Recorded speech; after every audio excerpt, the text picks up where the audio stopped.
बिस्मिल्लाह बिस्मिल्लाहिर्रहमानिर्रहीम।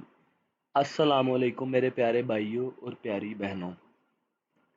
जैसा कि लास्ट लेक्चर में हम अडोब फोटोशॉप की जो सिलेक्शन टूल पढ़ रहे थे कि ऑब्जेक्ट को सिलेक्ट कैसे करना है और हमने बहुत सी टूल पढ़ी भी, लेसो टूल पढ़ी, मैग्नेटिक टूल पढ़ी, पॉलीगनल टूल पढ़ी, बहुत सारी टूल पढ़ी।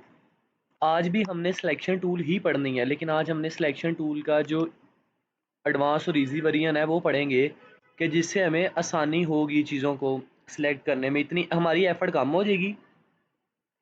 टूल्स की एफर्ट ज़्यादा है, हमारी नहीं है। देखना फॉर एग्जांपल, जैसे हमने कल ये पढ़ ली थी सिलेक्शन, इसमें 3 तरह की आ रही थी। लेसो भी पढ़ी थी, पॉलीगनल भी पढ़ी थी, मैग्नेटिक भी पढ़ी थी। आज हमने पढ़नी है जी, क्या हो गया जी, ये पढ़नी है। ये इसमें जो सेकंड टूल है, क्विक सिलेक्शन टूल पढ़नी है। अब क्विक सिलेक्शन टूल क्या है जी? पहले तो जब आपने क्विक सिलेक्शन टूल में सेलेक्ट करना है ना, यहाँ से प्लस पे क्लिक हुआ होना चाहिए और यहाँ से ब्रश थोड़ा सा बड़ा कर लें। आपने जो जो चीज़ सेलेक्ट करनी है वहाँ वहाँ बस क्लिक कर ही जाना है। ये देखें, जैसे ये है, ये है, ये है, आपका वो ऑब्जेक्ट सेलेक्ट हो जाना है। उसके बाद जब आपने सेलेक्ट करना है, यहाँ राइट क्लिक करके सेलेक्ट इनवर्स कर दें। उसके बाद कंट्रोल एक्स करके, अगर नहीं हो रहा तो आपने रेस्टलाइज लेयर पे भी क्लिक करना है। उसके बाद आपने कंट्रोल एक्स करना है तो आपका वो ऑब्जेक्ट सेलेक्ट हो जाएगा। देखें, आसान तरीका है ना, बहुत ज़्यादा। इसके अलावा अगर आप इससे भी आसान तरीका चाह रहे हैं कि आप तब भी नहीं हो रहा, हाँ, एक और तरीका है कि जैसे इसके नीचे जो मैग्नेटिक वर्ड टूल है ना, वो ये होती है कि आपने जहाँ क्लिक करना है ना, फॉर एग्जांपल जैसे अब ये हिस्से पे क्लिक हो गया, आप कंट्रोल एक्स करें तो वो कट हो जाएगा। ये वाला किस लिए कंट्रोल जी करके बैक स्टेप पे आ सकते हैं? ये वाला किस लिए होता है? फॉर एग्जांपल आपने कहीं बहुत ज़्यादा सिलेक्शन की है, उस सिलेक्शन के बाद आपका कोई थोड़ा सा हिस्सा रह गया है, तो आप वहाँ क्लिक करें, वो उसे सिलेक्ट करेगी और आप उसे कंट्रोल एक्स करके ख़त्म कर दें। ठीक है। इसके अलावा एक और आसान टूल है, जैसे आपने ये पढ़ ली क्विक सिलेक्शन टूल, इससे भी आप सिलेक्ट कर सकते हैं।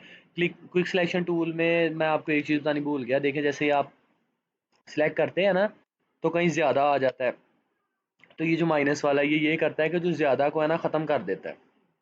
बाज़ दफ़ा सिलेक्शन ज़्यादा हो जाती है ना, तो ये ज़्यादा को ख़त्म कर देता है। इसके बाद ये जो ऊपर है ना ऑब्जेक्ट सिलेक्शन टूल, ये है। इसे यूज़ करने के लिए आपने यहाँ तो नहीं क्लिक करना है, एक और तरीका है, मैं आपको बता देता हूँ, सबसे आसान और एफर्टलेस। यानी आपने सिर्फ एक क्लिक करना है और ऑब्जेक्ट खुद ब खुद सेलेक्ट हो जाएगा। फॉर एग्जांपल आपने यहाँ सेलेक्ट पे आना है और लिखा हुआ है ना सब्जेक्ट, आपने सब्जेक्ट पे क्लिक करना है। ये देखें, जैसे सेलेक्ट पे सब्जेक्ट पे क्लिक किया और उसने खुद ही आपको, ये देखें, ये सेलेक्ट हुआ हुआ सब्जेक्ट दे दिया।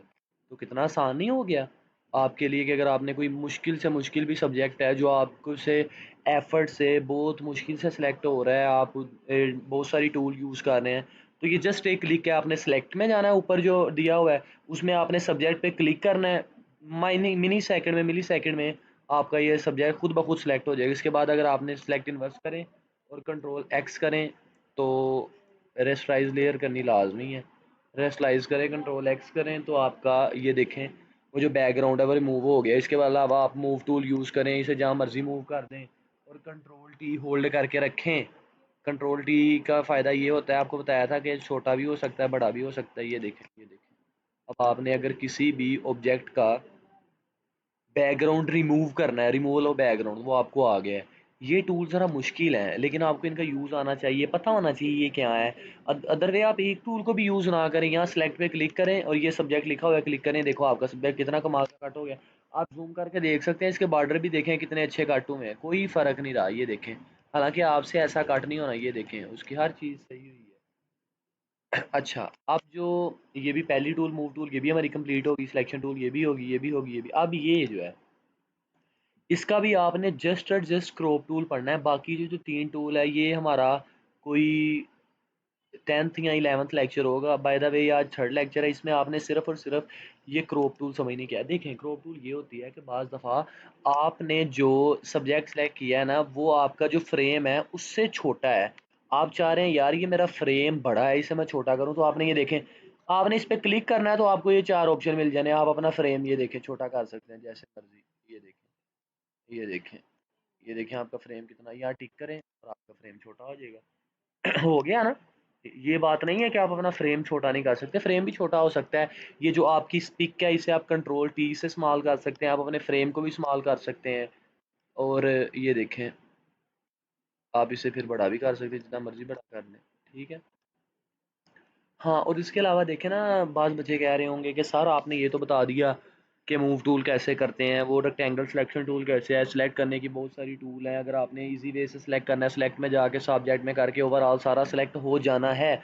सर हमने ये अपनी फ़ाइल तो बना ली, तो इस फ़ाइल को सेव कैसे करना है? लो, सेव करना कौन सा मुश्किल काम है, यहाँ फ़ाइल में आएँ, सेव एज़ में आएँ। सेव एज़ में आपसे वो पूछेगा कि आपने अपनी कंप्यूटर की कौन सी लोकल डिस्क में सेव करनी, फॉर एग्जांपल मैंने म्यूज़िक में करनी है।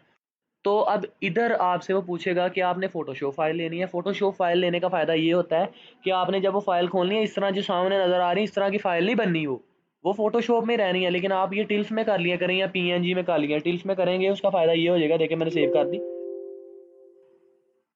तो इसका फ़ायदा ये देखें अब सेव होगी, उस वो पूछेगा ओके, आपने कहना ओके, ओके, ओके, ये आपकी फ़ाइल सेव होगी। इसका फ़ायदा ये होगा कि जब आप दोबारा इसे खोलेंगे ना, देखिए मैं आपको खोल के दिखाता हूँ। तो आपकी जो म्यूज़िक में आ जाए, क्योंकि आपने म्यूज़िक में सेव की है, ये देखें। तो किधर गई जी? ये ये देखें। अब जैसे ये फ़ायदा होगा कि जैसे ये देखें, ये है ना, मैंने ये पिक्चर सेव की है, ये आँख वाली या कोई और ले लें।